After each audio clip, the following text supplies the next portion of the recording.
তুমি কি এমন কাউকে চেনো যে প্রতিদিন ১০-১২ ঘন্টা কাজ করে তবুও মাসের শেষে টাকাই থাকে না?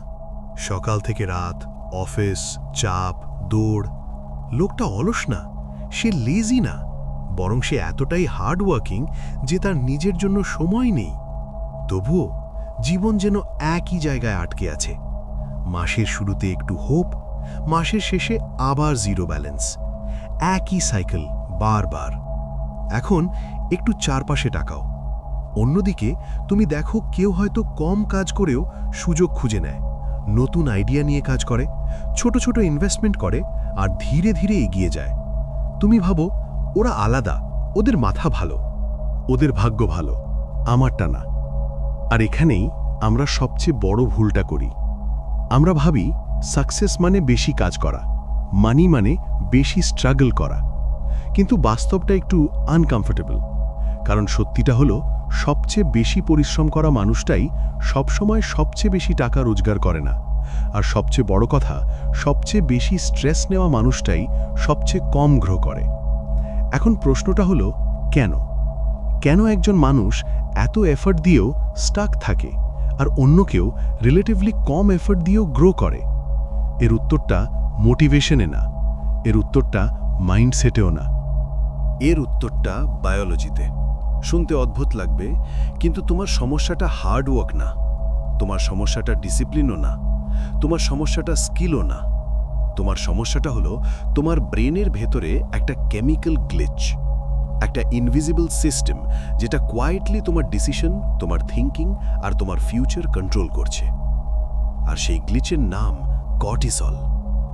যখনই তুমি টাকার চিন্তা করো, ফিউচার নিয়ে ভয় পাও, নিজেকে কম্পেয়ার করো, আমি পিছিয়ে পড়ছি এই ফিলিং আসে, তখন তোমার শরীর অটোম্যাটিক্যালি এই কর্টিসল রিলিজ করে। আর সেই মুহূর্তে তুমি আর সেম মানুষ থাকো না। তোমার থিঙ্কিং চেঞ্জ হয়ে যায়, তোমার ডিসিশন চেঞ্জ হয়ে যায়। তুমি আননোয়িংলি একটা ট্র্যাপের মধ্যে ঢুকে পড়ো, একটা এমন ট্র্যাপ যেখানে তুমি যতই চেষ্টা করো ততই স্টাক হয়ে যাও। এটা তোমার দোষ না, কারণ তুমি জানোই না তোমার ব্রেন তোমার সাথে কি গেম খেলছে। আর এই ভিডিওতে আমরা সেই গেমটা ডিকোড করব। আমরা দেখব কিভাবে একটা হরমোন তোমাকে সার্ভাইভাল মোডে আটকে রাখে আর কিভাবে সেই একই ব্রেন তোমাকে ওয়েলথ মোডে নিয়ে যেতে পারে। কারণ ওয়ান্স তুমি এটা বুঝে যাবে, তুমি শুধু বেশি কাজ করবে না, তুমি স্মার্টারভাবে গ্রো করবে। চলো এবার আমরা সরাসরি ঢুকে পড়ি গল্পের আসল ভিলেনের কাছে, the poverty hormone. Part 1, the villain, poverty hormone.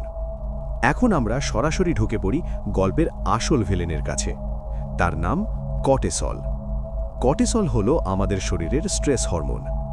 শুনতে একটু সায়েন্টিফিক লাগছে, কিন্তু জিনিসটা খুব সিম্পল। ধরো তুমি হঠাৎ কোনো বিপদের মধ্যে পড়লে, যেমন রাস্তা পার হচ্ছ আর হঠাৎ একটা গাড়ি তোমার দিকে আসছে। সেই মুহূর্তে তুমি কি করো? ভাবো না, তুমি ইনস্ট্যান্টলি রিয়্যাক্ট করো। তুমি লাফ দাও, দৌড়াও, নিজেকে বাঁচাও। এই ইনস্ট্যান্ট রিয়াকশনের পিছনে কাজ করে কর্টিসল। মানে কর্টিসল তোমার এনিমি না, এটা তোমার প্রোটেক্টর। এটা তোমাকে ডেঞ্জার থেকে বাঁচানোর জন্যই তৈরি। কিন্তু সমস্যাটা শুরু হয় তখন যখন তোমার ব্রেন রিয়েল ডেঞ্জার আর ফাইন্যান্সিয়াল স্ট্রেস দুটোর মধ্যে পার্থক্য করতে পারে না। আজকের দিনে তুমি জঙ্গলে না, কোনো বাঘ তোমাকে তাড়া করছে না, কিন্তু EMI, job insecurity, future uncertainty, এই সব কিছুকে তোমার ব্রেন একইভাবে ইন্টারপ্রেট করে ডেঞ্জার। ফলে কি হয়? প্রতিদিন প্রতি মুহূর্তে তোমার শরীর কর্টিসল রিলিজ করতে থাকে। এটাকেই বলে ক্রনিক স্ট্রেস। মানে একটা টেম্পোরারি সার্ভাইভাল সিস্টেম পার্মানেন্টকে অন হয়ে যায়। এখন এখানেই আসল খেলা শুরু হয়। যখন তোমার শরীরে কর্টিসল বেশি থাকে, তখন তোমার ব্রেন একটা স্পেশাল মোডে চলে যায়। এই মোডের নাম টানেল ভিশন। টানেল ভিশন মানে তুমি পৃথিবীটাকে একটা সরু টানেল দিয়ে দেখছো।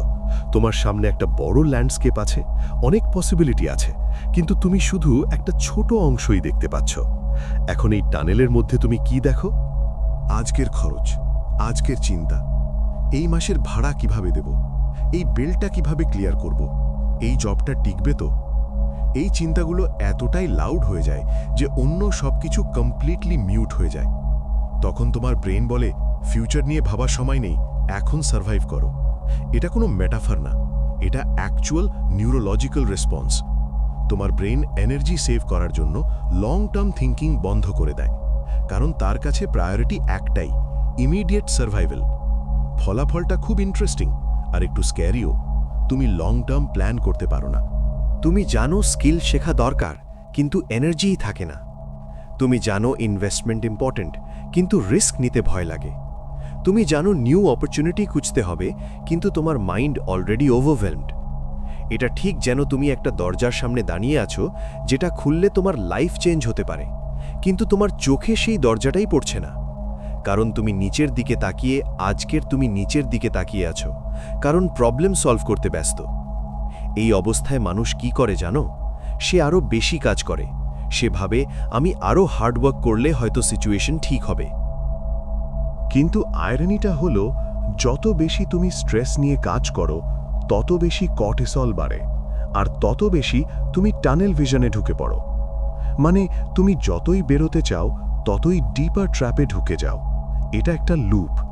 Stress, cortisol, tunnel vision, poor decisions, more stress. এই লুপটাই হলো পভার্টি লুপ। এখন সবচেয়ে ইম্পর্ট্যান্ট কথাটা শোনো, এটা তোমার দোষ না। তুমি লেজি না, তুমি ইররেসপন্সিবল না, তুমি আনলাকি না, তুমি বায়োলজিক্যালি ট্র্যাপড। তোমার ব্রেন তোমাকে প্রোটেক্ট করতে গিয়ে তোমাকেই লিমিট করে দিচ্ছে। আর এই কারণে অনেক ইন্টেলিজেন্ট হার্ডওয়ার্কিং মানুষও ফাইন্যান্সিয়ালি স্টাক থাকে, কারণ প্রবলেমটা এফর্টে না, প্রবলেমটা স্টেটে। তুমি কোন স্টেটে অপারেট করছো সেটাই সব কিছু ডিসাইড করে। আর যতক্ষণ তুমি সার্ভাইভাল মোডে আছো, ততক্ষণ তুমি গ্রোথ মোডে ঢুকতেই পারবে না। তাই ভিলেনকে চিনে নেওয়াটা খুব জরুরি ছিল, কারণ তুমি যখন বুঝতে পারো আমার সাথে কি হচ্ছে, তখনই তুমি সেটা চেঞ্জ করার পাওয়ার পেতে শুরু করো। এখন প্রশ্ন হলো, এই স্ট্রেস, এই কেওস, এই স্ট্যাগনেশন, এগুলো কি শুধু সায়েন্স এক্সপ্লেন করে? না, আমাদের সংস্কৃতিও বহু আগে এই জিনিসটা অন্যভাবে এক্সপ্লেন করে গেছে। চলো এবার আমরা সেই ব্রিজটা দেখি, যেখানে সায়েন্স আর স্পিরিচুয়ালিটি এক জায়গায় এসে মিলে যায়। এখন একটা খুব ইন্টারেস্টিং কানেকশন দেখি আমাদের সংস্কৃতি আর মডার্ন সায়েন্সের মধ্যে। আমাদের ঘরে একটা কথা খুব কমন, এই বাড়িতে লক্ষ্মী আছে, অথবা এখানে অলক্ষ্মী ঢুকেছে। আমরা সাধারণত ভাবি এটা শুধু ধর্মীয় কথা, কিন্তু আসলে এটা মানুষের মাইন্ডসেট আর এনভায়রনমেন্টের অবজারভেশন। লক্ষ্মী মানে শুধু টাকা না, লক্ষ্মী মানে শান্তি, ক্ল্যারিটি, ফ্লো। যেখানে মাইন্ড কাম, যেখানে চিন্তা পরিষ্কার, যেখানে ডিসিপ্লিন আছে, সেখানে ন্যাচারালি গ্রোথ হয়। অন্যদিকে অলক্ষ্মী মানে অশান্তি, বিশৃঙ্খলা, নয়েজ, স্ট্যাগনেশন। যেখানে সবসময় টেনশন, অগোছালো ভাব, মাথার মধ্যে চাপ, সেখানে কিছুই এগোয় না। এখন এটাকে সায়েন্সের সাথে মিলিয়ে দেখো। যখন তোমার শরীরে কর্টিজল বেশি থাকে, তখন তুমি স্ট্রেসে থাকো। আর স্ট্রেস কি করে? তোমার মাইন্ডে কেওস তৈরি করে। তুমি কনফিউজড হয়ে যাও, তুমি ওভারথিঙ্ক করতে থাকো। মানে হাই কর্টিজল ইকুয়ালস টু অলক্ষ্মীর স্টেট। আর যখন তোমার স্ট্রেস কম থাকে, তখন তোমার মাইন্ড কাম হয়। তুমি ক্লিয়ারভাবে ভাবতে পারো, তুমি বেটার ডিসিশন নিতে পারো, তুমি সুযোগগুলো দেখতে পারো। মানে লো স্ট্রেস ইকুয়ালস লক্ষ্মীর স্টেট। এখানে সবচেয়ে ইম্পর্টেন্ট পয়েন্টটা হলো, লক্ষ্মী কোনো বাইরের জিনিস না যেটা হঠাৎ করে আসে। এটা একটা স্টেট, তোমার মাইন্ডের স্টেট। যখন তুমি সবসময় স্ট্রেসে থাকো, তখন তুমি অলক্ষ্মীর স্টেটে অপারেট করো। তুমি প্যানিক করো, শর্ট টার্ম ডিসিশন নাও, আর স্টাক হয়ে যাও। এটাই স্ট্যাগনেশন, আর স্ট্যাগনেশনটাই আসল পভার্টি। অন্যদিকে যখন তুমি কাম থাকো, তখন তুমি অবজার্ভ করো, বেটার ডিসিশন নাও, আর ধীরে ধীরে গ্রো করো। তাই আসল গেমটা বাইরে না, ভেতরে। তুমি কোন স্টেটে আছো সেটাই ডিসাইড করে তুমি কিভাবে এগোবে। আর এখানেই আমরা বুঝতে পারি সায়েন্স আর আমাদের প্রাচীন জ্ঞান দুটোই একই কথা বলছে। যেখানে অশান্তি, সেখানে দারিদ্র্য, যেখানে শান্তি, সেখানে সমৃদ্ধি। এখন প্রশ্ন হলো, কিভাবে আমরা এই কাম ক্লিয়ার স্টেটে ঢুকব? এর উত্তর আছে তোমার নিজের ব্রেনের ভেতরে। চলো এবার আমরা সেই সিস্টেমটার কথা বলি, দ্য ওয়েলথ সার্কিট। এবার আসি এই গল্পের হিরোর কাছে। কারণ প্রবলেমটা আমরা বুঝেছি, এখন সলিউশনটা বোঝা জরুরি। আমাদের ব্রেনে একটা অংশ আছে, প্রি ফ্রন্টাল কর্টেক্স, নামটা একটু কঠিন, কিন্তু কাজটা খুব সিম্পল।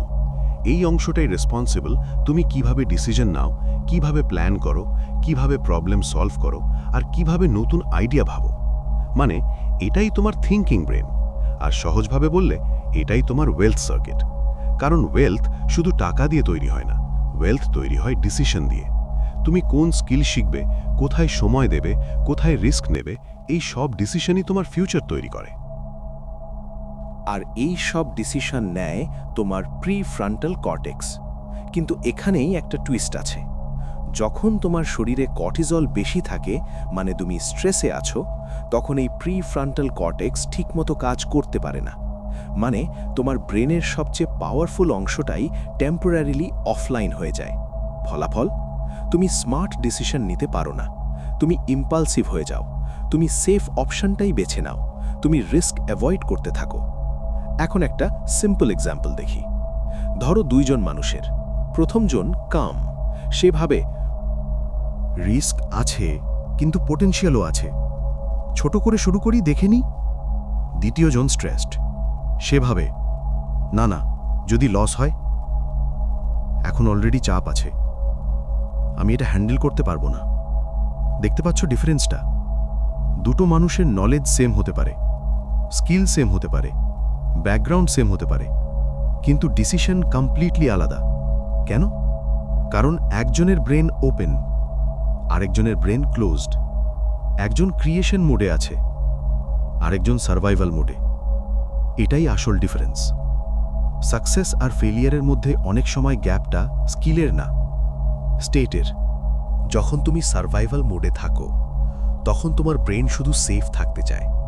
তুমি নতুন কিছু ট্রাই করতে ভয় পাও, তুমি চেঞ্জ অ্যাভয়েড করো, কারণ তোমার ব্রেন ভাবছে এখন রিস্ক নেওয়ার সময় না, এখন বাঁচার সময়।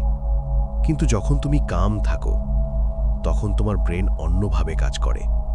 তুমি একটু পজ নিতে পারো, তুমি সিচুয়েশন অ্যানালাইজ করতে পারো, তুমি শর্ট টার্ম আর লং টার্ম দুটোই ভাবতে পারো। তুমি তখন ব্লাইন্ডলি রিস্ক নাও না, বরং ক্যালকুলেটেড রিস্ক নাও। এই ক্যালকুলেটেড রিস্ক নেওয়ার এবিলিটিটাই ওয়েলথ তৈরি করে। কারণ অপরচুনিটি সবসময় সবার সামনে থাকে, কিন্তু সবাই সেটা দেখতে পায় না। কেউ দেখে প্রবলেম, কেউ দেখে পসিবিলিটি। এই ডিফারেন্সটা তৈরি করে তোমার ব্রেনের স্টেট।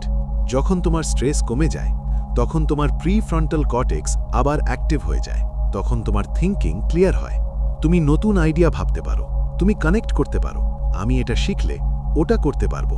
তুমি অপরচুনিটিজ নোটিস করতে শুরু করো, যেগুলো আগে ছিল কিন্তু তুমি দেখতে পাচ্ছিলে না। এটাই ওয়েলথ সার্কিট। এটা কোনো ম্যাজিক না, এটা কোনো মোটিভেশনাল কনসেপ্ট না, এটা একটা বায়োলজিক্যাল স্টেট। যখন তোমার ব্রেন কাম, ফোকাসড আর অ্যাওয়্যার, তখন তুমি ন্যাচারালি বেটার ডিসিশন নাও। আর বেটার ডিসিশনই ধীরে ধীরে বেটার লাইফ তৈরি করে। তাই আসল গেমটা হলো কিভাবে তুমি এই স্টেটে বেশি সময় থাকতে পারো, কিভাবে তুমি নিজের ব্রেনকে সার্ভাইভাল মোড থেকে ক্রিয়েশন মোডে নিয়ে যেতে পারো। কারণ ওয়ান্স তুমি এটা করতে পারবে, তুমি শুধু বেশি কাজ করবে না, তুমি স্মার্টারভাবে কাজ করবে। আর সেখান থেকেই শুরু হবে রিয়েল গ্রোথ। এখন প্রশ্নটা একটাই, কিভাবে আমরা এই সুইচটা করব? চলো এবার আমরা দেখি কিছু প্র্যাকটিক্যাল ওয়েজ যেগুলো তোমাকে পভার্টি হরমোন থেকে ওয়েলথ সার্কিটে শিফট করতে সাহায্য করবে। এখন সবচেয়ে ইম্পর্ট্যান্ট অংশ, কিভাবে তুমি পভার্টি হরমোন থেকে ওয়েলথ সার্কিটে শিফট করবে। কারণ শুধু বুঝলে হবে না, তোমাকে অ্যাপ্লাই করতে হবে। আর ভালো খবর হলো, এই চেঞ্জটা খুব কমপ্লিকেটেড না। ছোট ছোট হ্যাবিট দিয়েই তুমি তোমার ব্রেনের স্টেট বদলাতে পারো। প্রথমত, তোমার নার্ভাস সিস্টেম কাম করতে হবে। কারণ যতক্ষণ তোমার বডি স্ট্রেসে থাকবে, ততক্ষণ তোমার ব্রেন ক্লিয়ারভাবে ভাবতে পারবে না। একটা টেকনিক, ডিপ ব্রিদিং।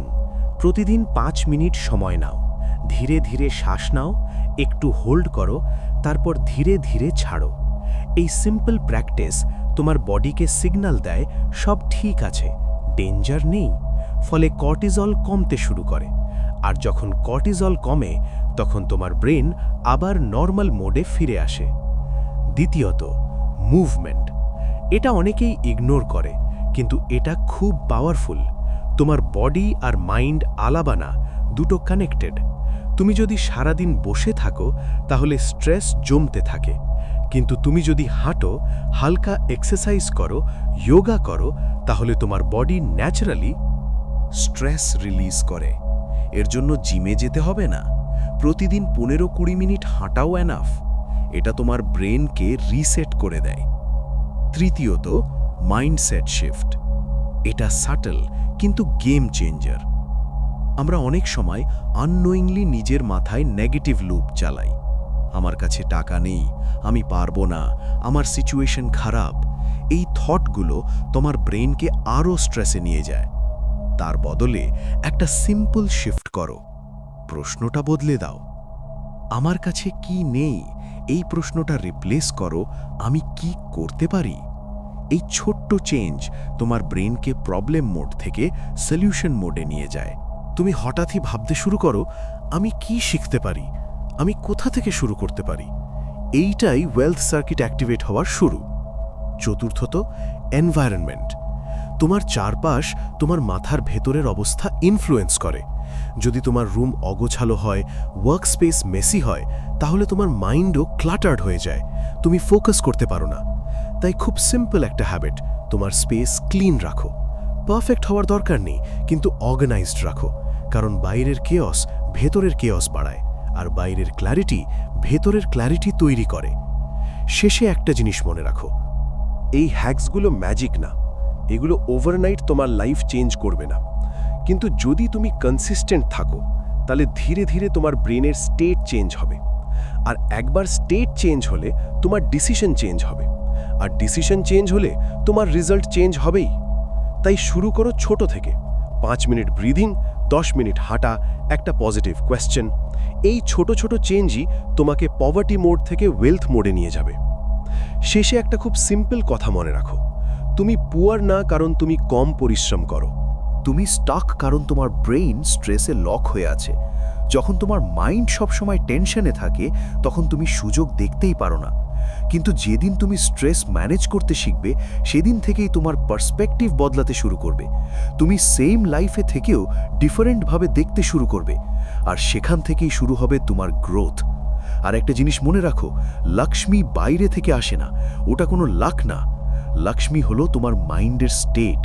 তাই আজ থেকেই ছোট করে শুরু করো, কাম হও, ক্লিয়ার হও, আর ধীরে ধীরে তোমার ওয়েলথ সার্কিট অ্যাক্টিভেট করো। কারণ ওয়ান্স তোমার মাইন্ড বদলাবে, তোমার লাইফ বদলাতে বাধ্য।